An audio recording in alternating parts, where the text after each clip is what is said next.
La Genèse, chapitre 7.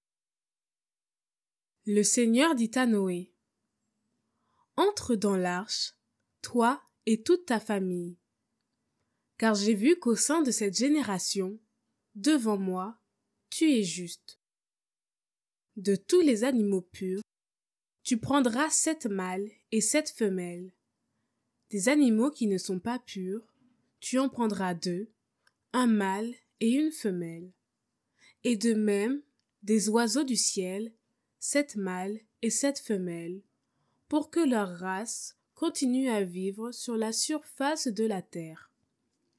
Encore 7 jours, en effet, et je vais faire tomber la pluie sur la terre, pendant 40 jours et 40 nuits. J'effacerai de la surface du sol tous les êtres que j'ai faits. Noé fit tout ce que le Seigneur lui avait ordonné. Noé avait 600 ans quand eut lieu le déluge, c'est-à-dire les eaux sur la terre.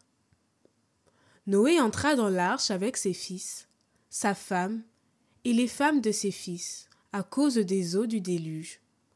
Des animaux purs et des animaux impurs, des oiseaux et de tout ce qui va et vient sur le sol, un couple, un mâle et une femelle, entra dans l'arche avec Noé, comme Dieu l'avait ordonné à Noé. 7 jours plus tard, les eaux du déluge étaient sur la terre. L'an 600 de la vie de Noé, le 2e mois, le 17e jour du mois, ce jour-là, les réservoirs du grand abîme se fendirent, les vannes des cieux s'ouvrirent. Et la pluie tomba sur la terre pendant 40 jours et 40 nuits. En ce jour même, Noé entra dans l'arche avec ses fils, Sem, Cham et Japheth, avec sa femme et les 3 femmes de ses fils. Et entrèrent aussi tous les animaux selon leur espèce, tous les bestiaux selon leur espèce, tous les reptiles qui rampent sur la terre selon leur espèce, et tous les oiseaux selon leur espèce, qui volent, tout ce qui a des ailes. Couple par couple, tous les êtres de chair animés d'un souffle de vie entrèrent dans l'arche avec Noé.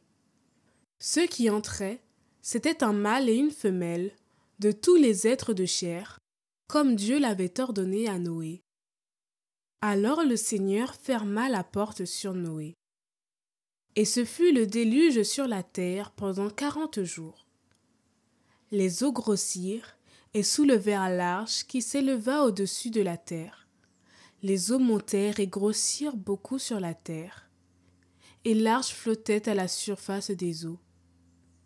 Les eaux montèrent encore beaucoup, beaucoup sur la terre, sous tous les cieux, toutes les hautes montagnes qui furent recouvertes. Les eaux étaient montées de 15 coudées au-dessus des montagnes qu'elles recouvraient. Alors expira tout être de chair, tout ce qui va et vient sur la terre, oiseaux, bestiaux, bêtes sauvages, tout ce qui foisonne sur la terre, et tous les hommes.